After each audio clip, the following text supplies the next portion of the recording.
Okay, this can't be that hard. It's the first floor of a video game. Yeah, I mean those are always just like the tests, the tutorial. Make sure you understand the mechanics of the game. Yeah, tutorial boss. It's probably just gonna be a bigger version of what we've already fought. Just a big lizard or something. Yeah, a big lizard. Big. Gotta make sure you stretch. Don't want to pull Yeah, limber up. Oh, yeah. Stretch. Time. Team stretch. I can't feel my legs. That's because you never stretch. That's true. Yeah, you gotta stretch. It's because I never run. That's fair.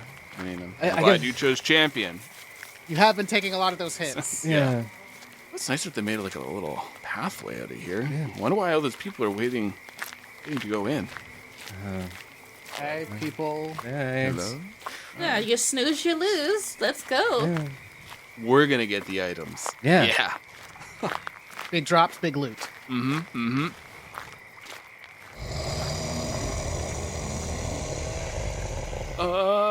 Usually when they say boss, they mean one creature. What? Hey, listen, they're just they're the mobs. We got to take them out first so we can deal with the big guy, right? Yeah, that makes sense. True. Don't forget your buffs. Okay, so you can't run, so maybe you just start walking forward, and we're gonna back you up. We're right Yeah, behind you. Take the hits. We'll Yeah. heal you. Uh-huh. Wait. That's not fair. That's not a tutorial, boss. Oh no. What the hell is this? Heal! It's got my leg! Heal! No! Run away!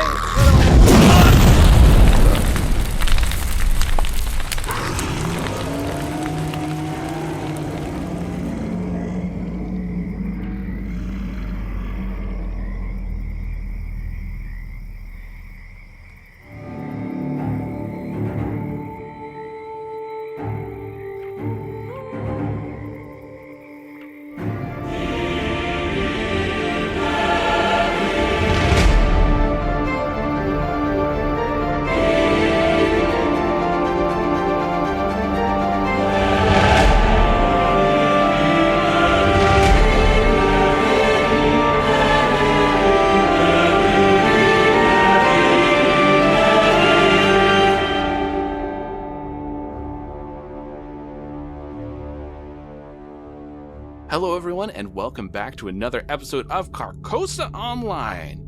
We have just finished fighting some lizardfolk, got some sweet loot, and recruited another person to the party. Before we hop into all this good stuff, let's go around the table and introduce ourselves. My name is Lucas. I will be your GM for the evening. My pronouns are he, him. Marquis. Hi, everybody. I'm Marquis, sometimes known online as Barty Time. I am he, him. I'll be playing Akihiko in-game. It's kind of a name we kind of just need to worry about. And he's also he, him, the Magus Catboy. Aubrey.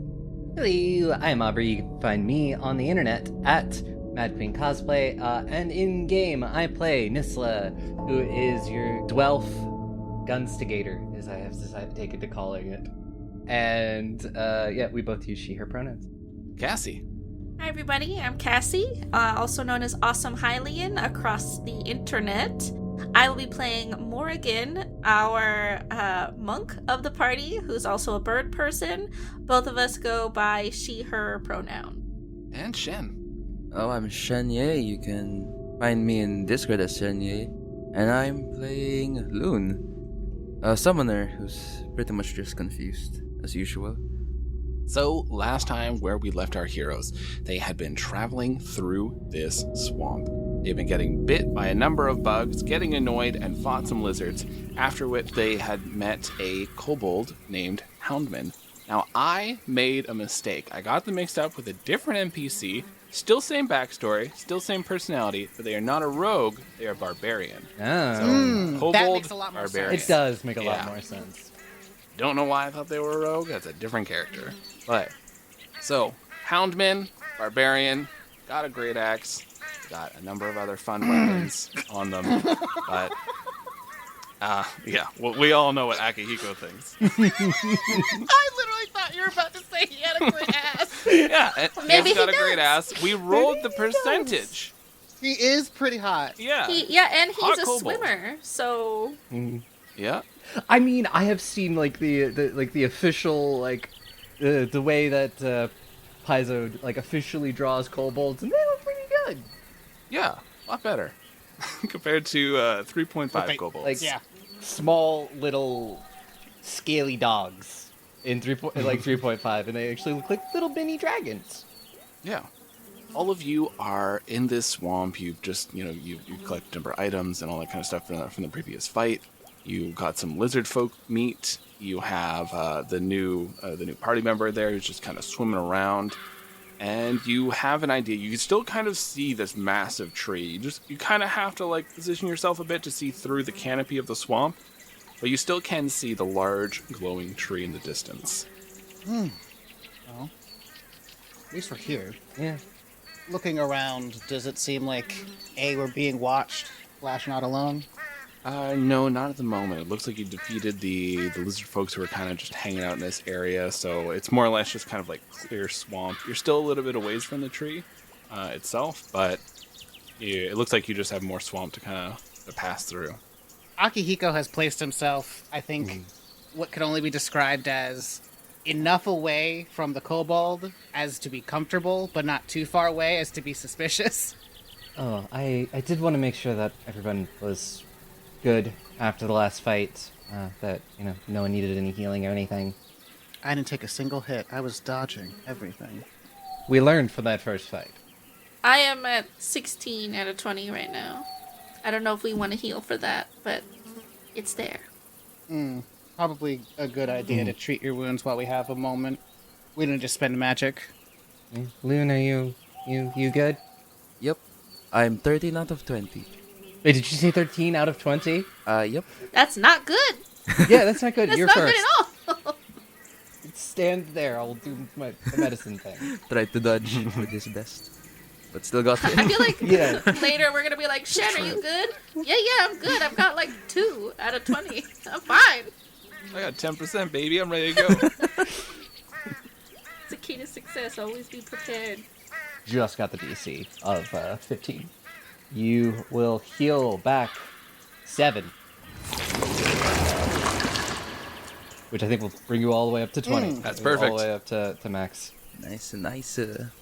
Takes about, I don't know, like 10 minutes or so to do that, since we're just doing regular medicine rather than battle medicine. Mm-hmm. Because I want to save that for, like, mid-combat. Yeah. Go over to our bird monk and start the process again. And unfortunately, that's a 10. That's a failure, but you don't take any damage. No damage is good.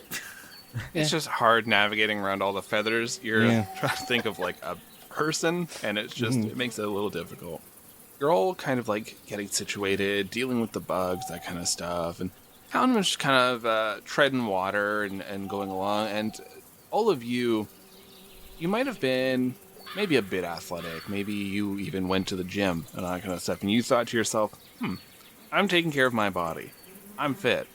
You are nowhere near as fit as the like adventure bodies that you have, because they are designed to just keep going. They can just, it's someone who travels all day, walks all day, lifting, fighting, everything. And so it is a very surreal experience to be in this almost like peak physical form while you're traveling through here and not getting too wiped out. I mean, you still get a little winded after a fight, but you just take a couple minutes and you're fine. It's just like as if you ran to catch the bus sort of thing. You're traveling through this swamp, and slowly, more and more, as you're getting closer to this great tree, the swamp is starting to like dissipate a bit. It's starting to become more and more back to more like a temporal forest. But what we are going to do is our first roll of dungeon traveling.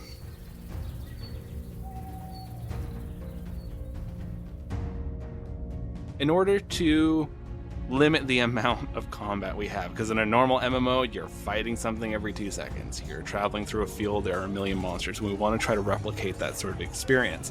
The characters are going to be traveling through this dungeon. There would be a lot of different creatures out there, but we don't want to create the world's most boring actual play of constantly fighting low-level creatures and not leveling up, because that's boring as hell.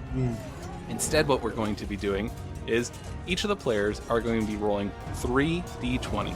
they're going to be adding on their attack bonus as if they were either attacking with a weapon or they were doing a spell attack, whichever one they prefer. Because you can imagine that when you're in the fight, you would be attacking with what you do best. The DC of this dungeon is going to be 12, which is fairly beatable DC. Essentially, what needs to happen is you'll each roll 3 times, and so it'll be like an average of successes for each of the 3. So if the majority of the party fails, then it will end up causing you damage, and you won't be able to earn any items. Essentially, like you had to run from a fight, or a fight got really rough, and maybe you didn't do as well as you wanted to. But if you succeed, then you get gold and items. And if you succeed all 3 as a group, then there's the potential for getting a magic item. So definitely good stuff can happen. So first, I'm going to get each of you to roll 3d20 and add your bonuses. Akihiko, what did you get for your 3 rolls? 18, 12, 9. Okay. Lune, what did you get for your 3 rolls? 18 to 15. 2. Yep. Oh, you would have been adding your bonus. I mean, I think you still would have failed because I don't imagine you have a plus 10. Nysla, what did you get for your 3? 22, a 15, and a 14. And Mori. I got a 23, a 22, and an 18. So, that means you succeeded. You had all successes on the first one, 4 successes on the second one, and 4 successes on the third one. So, you're all getting used to this game, essentially. You're understanding, and it's taking a little bit of time. You're starting to realize, okay, we actually have to plan out these fights, or we can skirt around mobs if we have to. We don't necessarily have to just plow our way through everything. Sometimes you might even have run into other travelers that are fighting creatures, and maybe you got some assistance, that kind of stuff. And so you're traveling through, and you all are going to get 24 gold each. You get in total 3 potions of minor healing. As a group? Yeah, as a group. Okay. Let's see here. Out of my weird items, what am I gonna do? I thought you said your weird atoms, and I'm like, I got you don't need just a bushel of them. You don't need to give us any of your atoms, sir. You should keep those for yourself. As for the potions, though, while Lucas is deciding, Morrigan should take a potion. We should give one to Nysla as well, just for doctory purposes, and then either Lune or myself can have one, just in case. Yeah. I already have a minor potion of healing. Do you have one, Lune? I don't think I have any items, actually.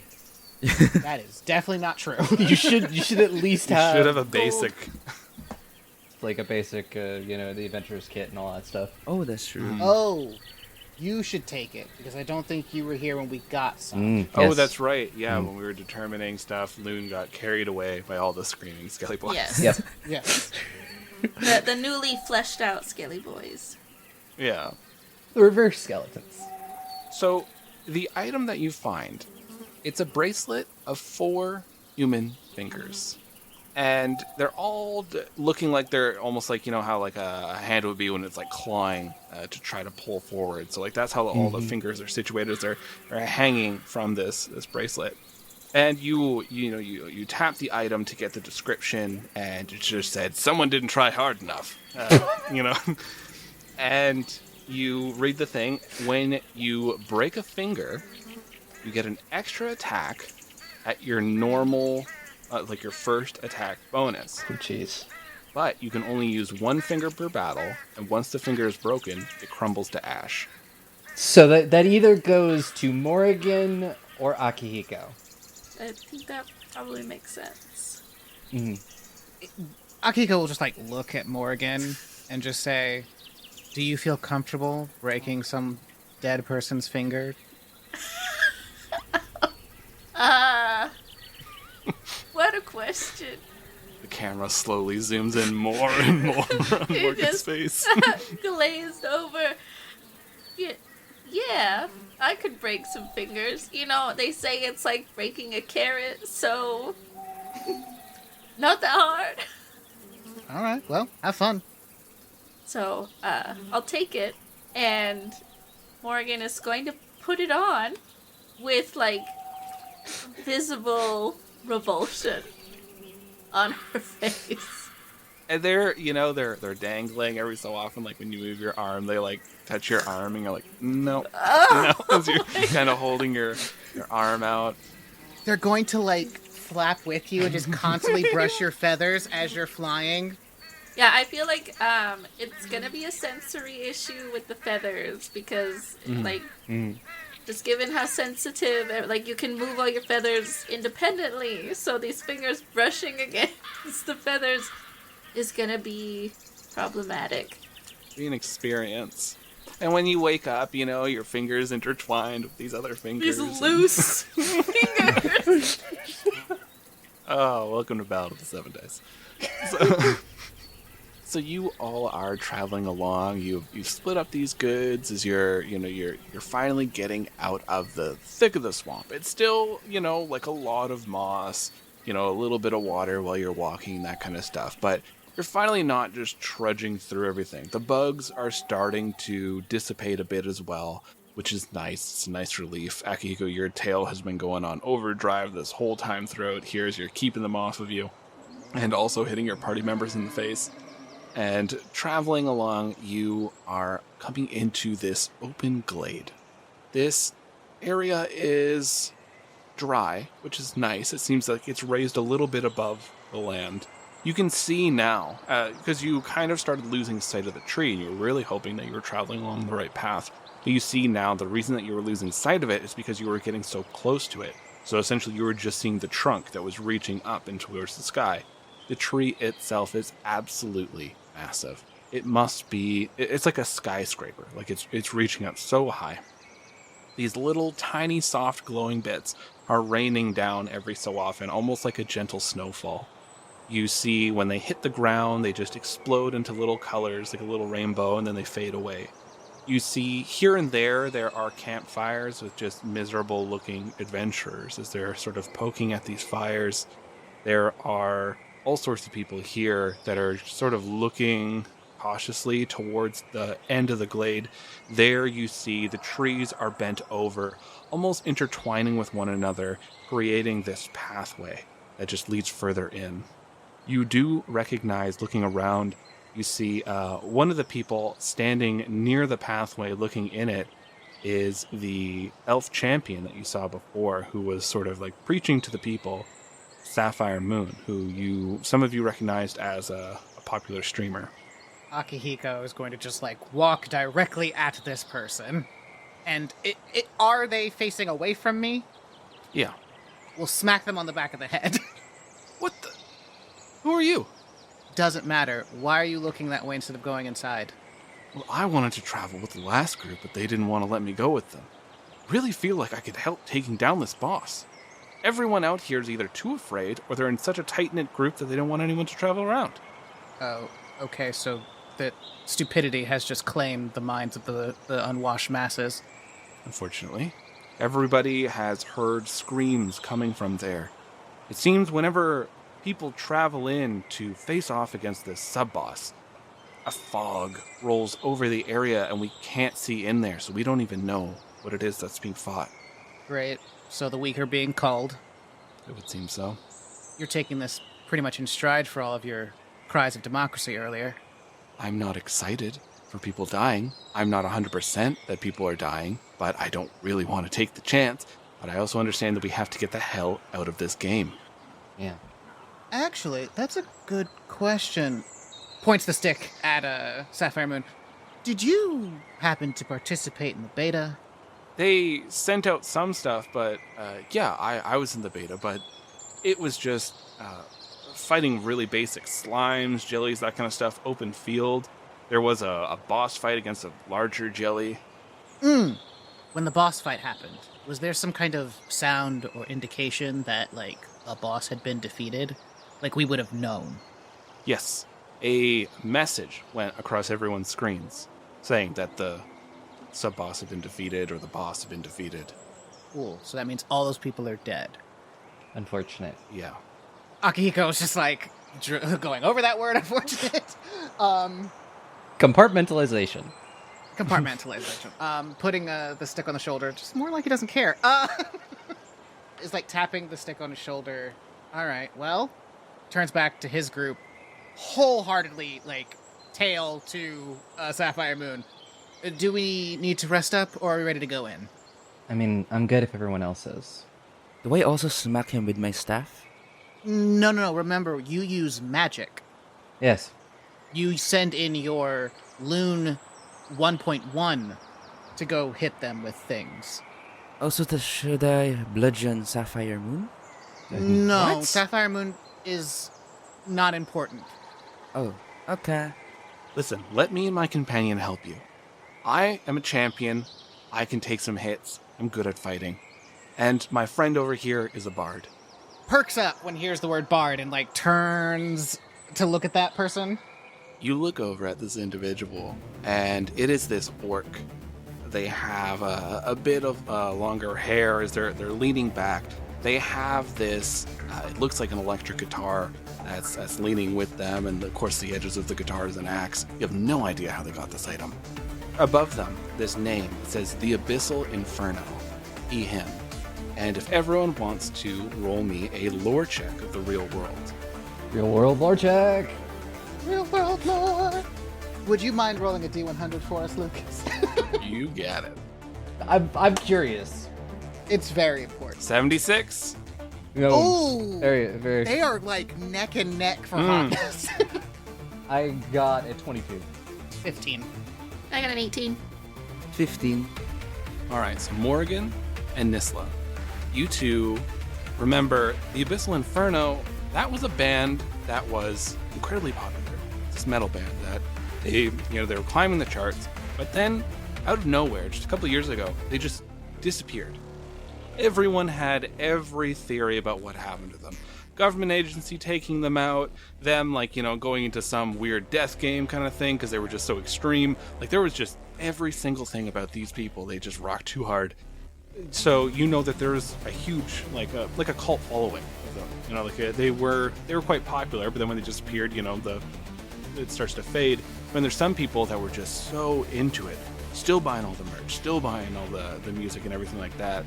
So you recognize the name, the Abyssal Inferno, from that. Yeah, give the person like a nod. Like, I am also a fellow connoisseur of music. Like, I get it. We're gonna go in there. We're gonna fucking wreck this boss. There's no way I'm dying today. Hell yeah. Pull out my gun. Just tail, just like stiffens. Hold on, before we just start letting all willy-nilly, turns to the group. Are they allowed to join? And like he's making pleading eyes. Yeah, I'm down for it. I mean, yeah. I mean, Can we just reestablish that this burly individual is a bard? Mm-hmm. I mean, I thought the electric guitar.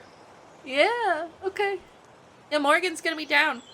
Yeah, I mean, this seem like good people, and like inside, I'm like, okay, if there's a streamer here, I don't know, because I'm just like people on the outside can like see what's happening, and very much, and certain people on the outside, Fable, my character partner, can maybe see what is going on. So that's one thing that I'm thinking about. Lune just does double thumbs up.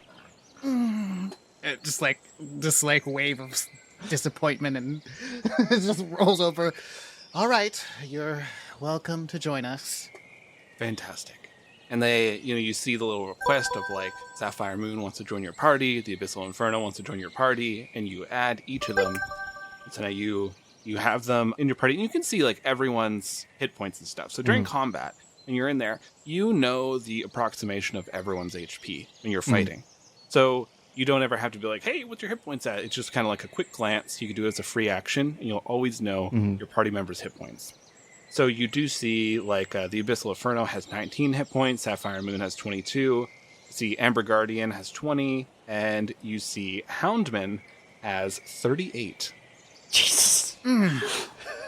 I want that many hit points. So everyone gears up. You check over everything. You're making sure you've got it all. You check your healing potions, all that stuff. deep breath as you begin stepping through this pathway. There are other adventurers who are peering over you. You hear some whispers going like, "Streamer's finally going in," and like stuff like that. And like they're seeing other people like, "Who are these people? I don't know who they are." And as they're seeing you go through, like, well, one of them's level 2. As they're looking over at Houndman, who's like pulling out this maul and like just hefting it up, getting ready. The Abyssal Inferno is looking over at all of you.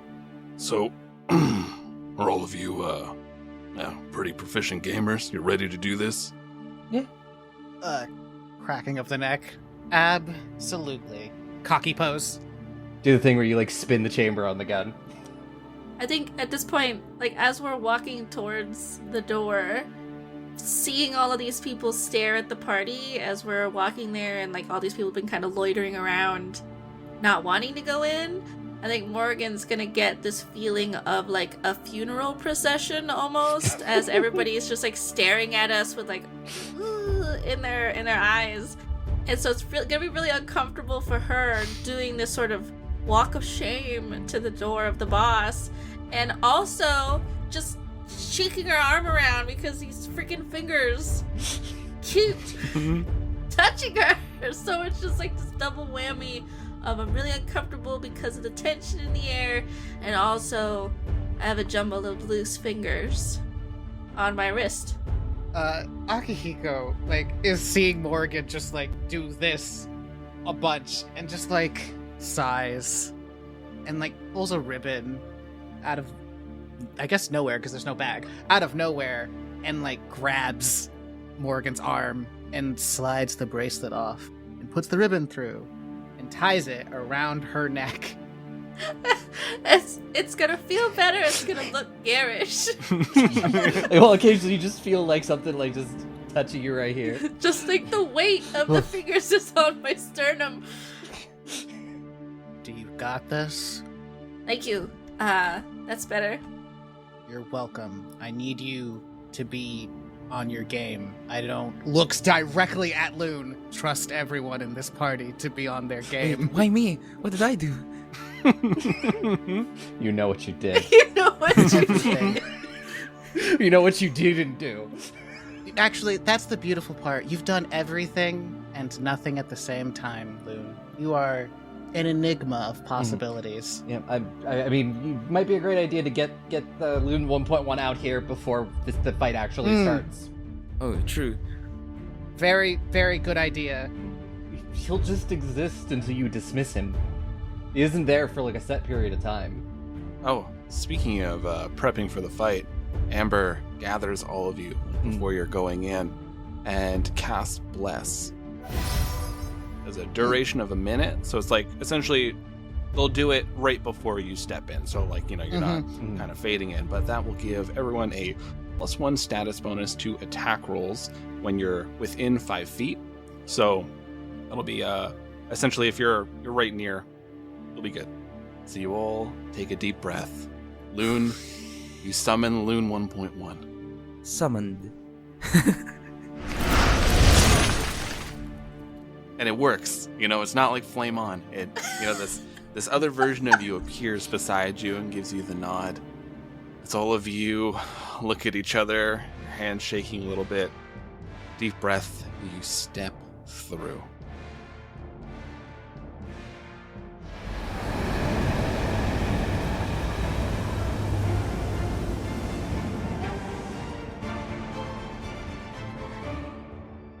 The whole area around you, you watch as this fog just starts coating everything.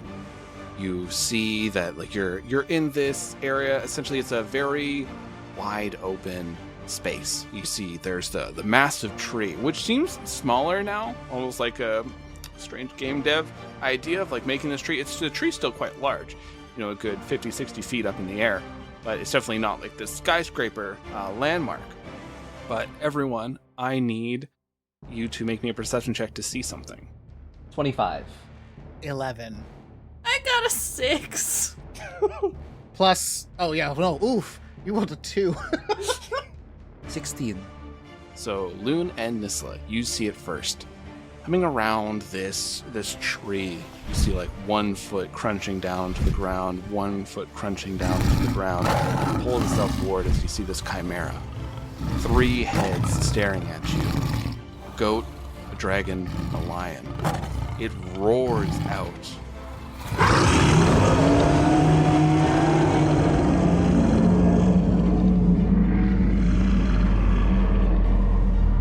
As it's starting to get ready. And the 2 of you succeeded your perception, so we'll go ahead and roll initiative, and I will give you 2 a bonus action.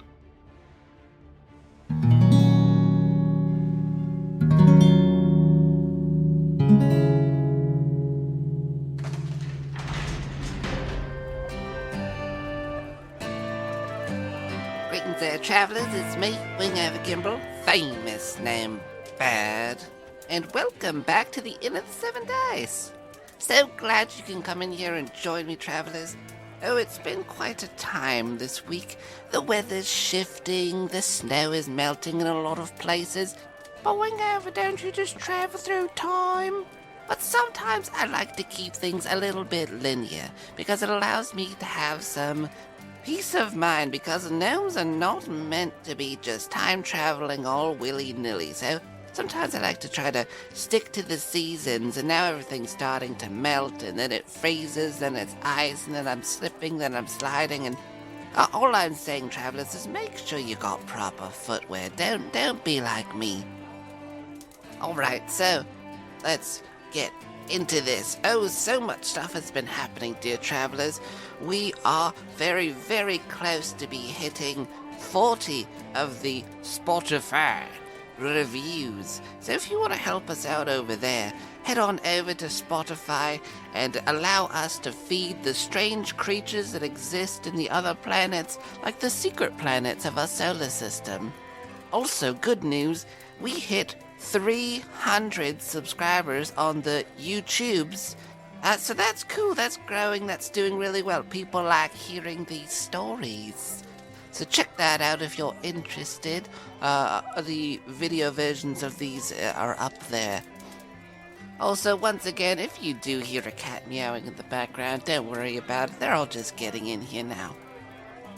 Also, some fun facts, dear travelers. Well, it turns out that when the developers were being given their tickets and specifications and documents of what they needed to do when creating the different monsters and bosses that the parties would be fighting within the game, apparently during an interview, one of the developers said it was incredibly strict. You had to stick down to the letter about what these creatures would look like and how they would interact. Any deviation or any pushback could result in devs being fired. So there was some pretty hardcore rules that went around this monster creation. Wonder why? Alright, dear travelers, let's get over here, slide on over to the radio. Is it cursed? I don't know. I just hope that it doesn't turn me into a newt. There we go. Now it's working.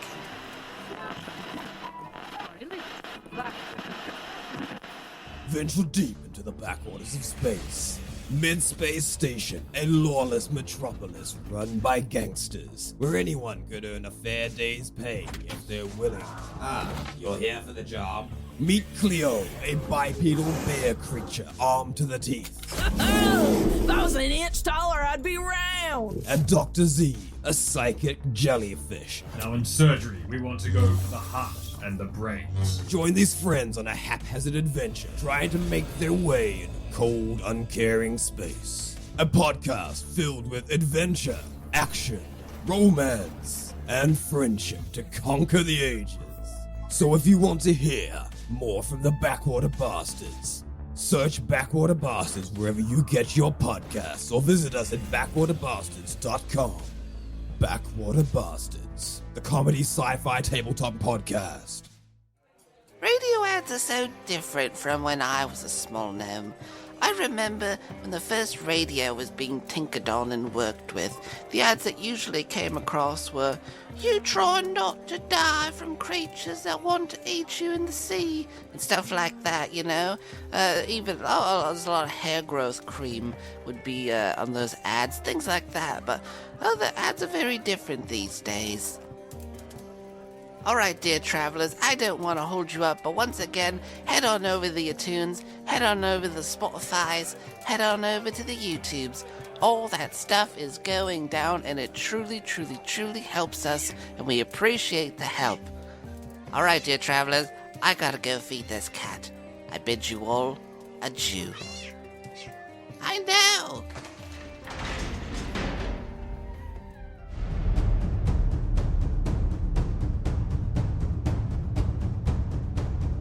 I'm 11. I got a 14. I got a 25. I don't have to go last. 13. All right, we are starting off with the 2 bonus rounds of Nysla and Lune. So you see, everyone else doesn't quite see this just yet, as this creature is getting ready and it's about to let out this roar. What do the 2 of you do? How many actions in total do we have, or is it just like... We'll just say it's like a normal round. You just get your...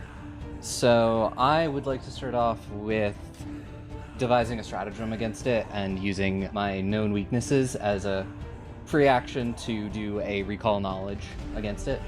Mm-hmm.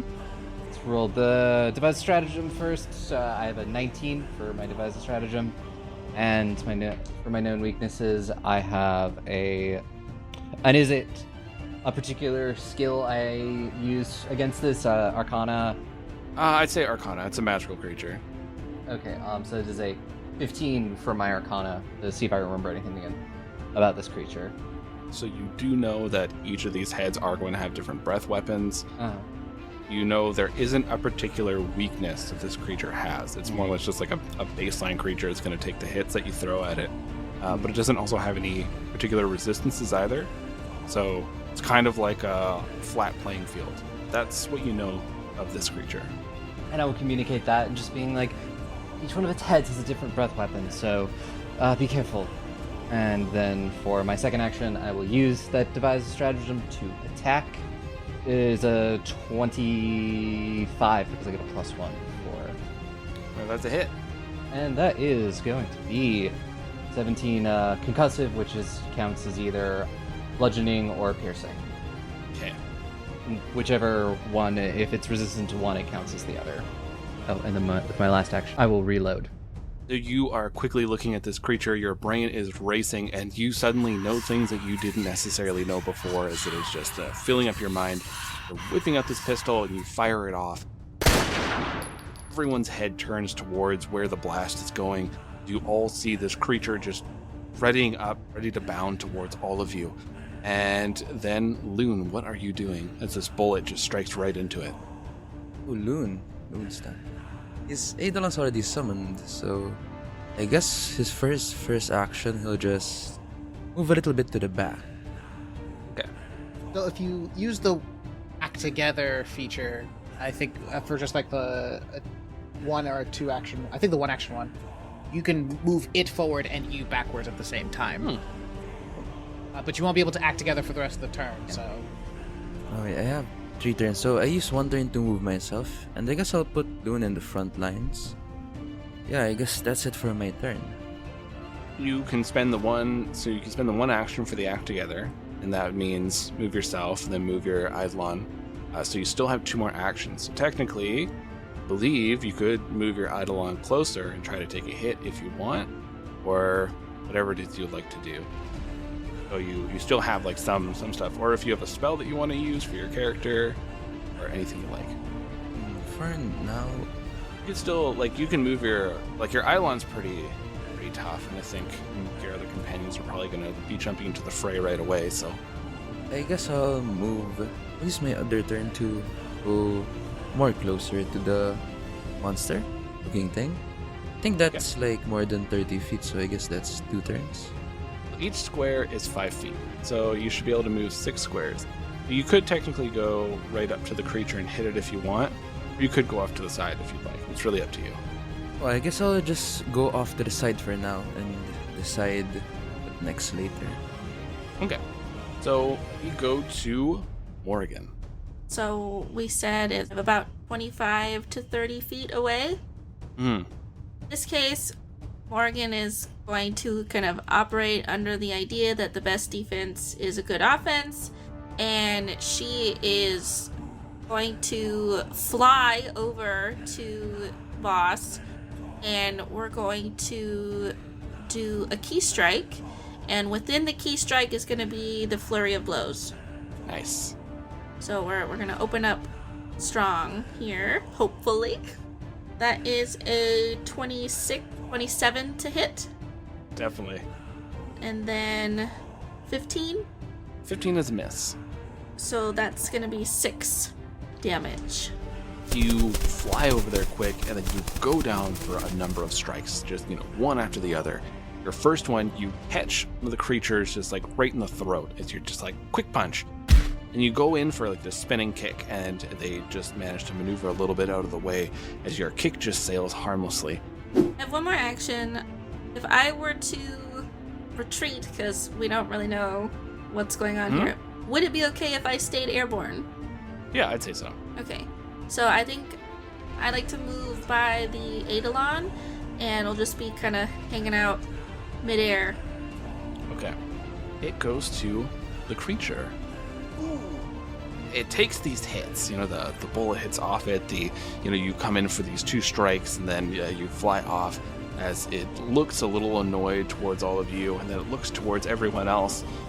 You see the dragon head taking a deep breath as it just fires forward. I need reflex saving throws from Akihiko, Nysla, and then I have to do Amber Guardian and Houndman. Well, I'm gonna try and re-roll that one with a hero point, because holy goodness. I got a dirty 20. 19. 19. Alright, so both of you pass this. Okay, Houndman. And Amber. Alright, well, everyone's on the ball, so you're only taking half damage from this one. So this line of fire just ignites forward. So you each take 5 points of damage. So this fire just comes ripping out as it then just starts moving forward. So it gets in front of you, Akihiko, and you, Nysla. As you're looking at this creature, these heads are all moving strangely but the 2 of you are right up in its face now, and you're just like kind of getting ready. Both of you make me a perception check. I didn't do that much better than you did. That is a 10. I got a 12. You're too busy dealing with the fire to really notice as you're quickly trying to get out of the way, and the goat head is trying to bring down these horns. It is going to try to hit Nysla as you hit it before. It got a 23. Yeah, it's gonna hit. I'm starting to see why everybody else died. So you take 11 points of damage as this creature hits right into you. Are you still up? Barely. I have 2 hit points left. Okay. According to Shen, you're fine. You're ready. What are you worried about? I'm ready. So next up is the NPCs helping you out. Yay! Now, first time Great. using this app. Let's see if my own creation fails me. Moving up, Sapphire Moon and Houndman. They both did 2 melee attacks. So you see Houndman goes in for this swing with this maul, crunches right into the leg of the creature as it roars out in pain. Brings in another swing, but it misses the second one. You see Sapphire Moon just take out this long sword. You see this energy flow around it as they hack right into the creature. It roars out. Now, let's see. Morrigan, you're kind of taking, and Lune, you both aren't really in the line of threat, so I'll let both of you make a perception check. And if you 2 fail this, then no one's going to know for the remainder of the battle. Oh. Please don't. Okay. No pressure. Please don't fail. Please don't fail. Okay, here we go. 11. 18! 18? Morrigan. Okay. You see each of the heads have a health bar. and they're much smaller than the health bar on the main body. So you see this as like everyone's fighting, hit points are dropping just really fast. Think about it, it's like the first 6 seconds, this creature runs in, just starts, breathing fire attacking, you're all swinging. It is the heat of the moment. The combat's going and you're watching these hit points drop. The hit points of the boss, its health bar is so big as you're watching it slowly chip away. It's still in the green, and Amber Guardian reaches over and goes, nope, as they lay a hand on Nysla, not wanting them to die here. Yeah, thank you. 12, yes, that is great. So you feel this healing energy just surge through you, and you take this deep breath as your eyes are like they were getting a little foggy as you're like, is this really the end on the first spot? As you're you just feel this surge of energy course through you. They turn towards this creature. So they turn towards this creature. They're just going to move out of the way of possible fire from this creature. Probably a good idea. And you hear this electric guitar just start.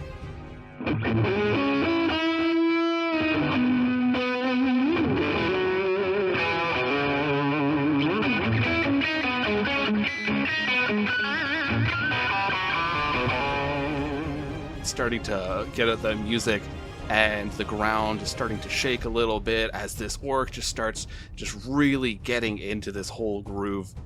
The devil went down to Georgia, except heavy metal. First, they are going to use Inspire Courage. So, whole area, you all get within 60 feet, which I'm fairly certain is everyone. Everyone is getting a +1 bonus to attack rolls, damage rolls, and save effects against fear. And I believe this will override Bless, because they're both circumstance bonuses. So you just take whichever one's higher. And then, on top of that, they are going to cast Telekinetic Projectile. So you watch, it's like they're just like strumming it, and then they go and they stomp down on the ground. This rock just lifts up out of the air and just flings towards the creature. So the attack, unfortunately, does not hit. It flings outward, and you watch this rock go sailing, hits a branch, and you see like branches are starting to come down now from this great tree. You see now there's like these little sparkles that are starting to fall down, and as they're falling down on the creature, you see that it's almost getting a little invigorated by it. I don't like that. We go to Nysla. So I am going to take, because I haven't figured out if this. I don't know if I want to risk this thing having an attack of opportunity on me. So I'm going to spend my first action to take a step backwards, and putting me just out of melee range with this thing. And then my second action will be to devise a stratagem. And no stratagem was devised that day. No stratagem was devised. I can't find an easy way in. Your brain is racing, and everyone's just jumping up this creature, slashing, attacking. Akihiko's like readying this spell as you're just trying to look like and because I've used it on this, you can't attack it without using that. So, and I don't want to risk missing. So I think my other best option for my last action. Actually, no, I'm going to, because the minor healing potions only do like a D4. I will spend my last action to drink a minor healing potion.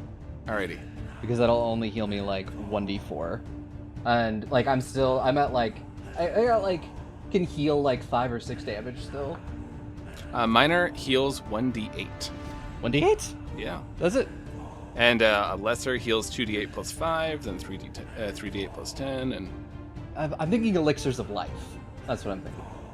Okay, I heal back 3, which pretty much puts me still not full, but So you chug this potion, cherry flea, as you're kind of like dancing with that, surprising, as the bottle just sort of pixelates and disappears, and you get ready for this fight.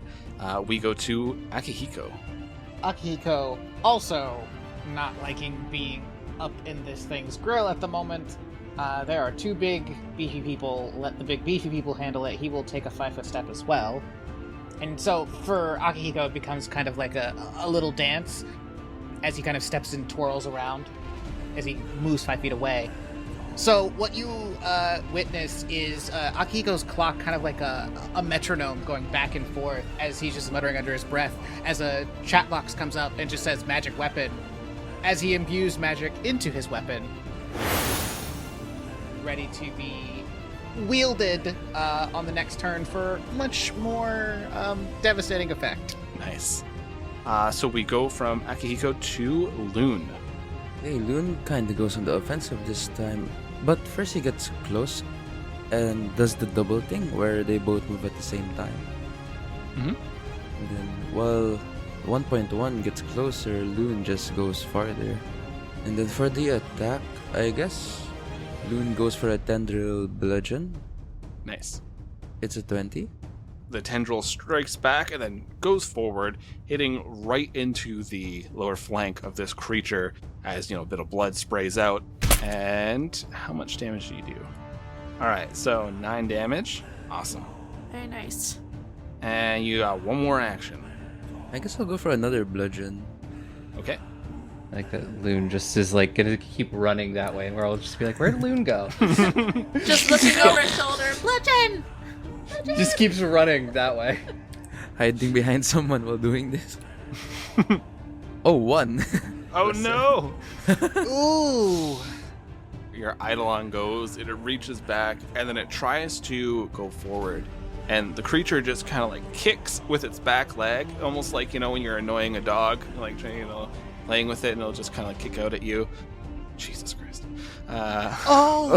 So, criticals and your Eidolon. Oh yeah, and you and your Eidolon share health. Mm-hmm. I'm gonna die. It's not going to feel good. Well, it's been nice knowing you, Shen. All right, Shen. We were all proud of Lune. Oh my god. So you're like, yeah, you're doing it. And then it just reaches 1 foot back and it pierces right through with like this cloven hoof. Right through Lune 1.1, and then you look over at other Lune whose eyes are just like open wide as like this hole appears and blood starts flowing. And Lune, you are taking 22 points of damage. You're down, right? You can't be still awake. I am down. So Lune, you fall unconscious as you hit onto the ground. Thankfully, right beside Amber. We're still going, what? and very far away from the boss. From everything, yeah. So I do believe the Eidolon would dissipate now, yeah, right? I think it's a concentration. So When you are unconscious, it goes away. you see Lune collapse down to the ground. All of you, your eyes are wide. You look over at the system, and you see Lune's hit points. Like they dipped into the negative. As you're all seeing, like, there's a little smiley face going, death saving throw kind of thing. Like, like he is dying. As you're like, that's not good. And we'll end this part of the recording here.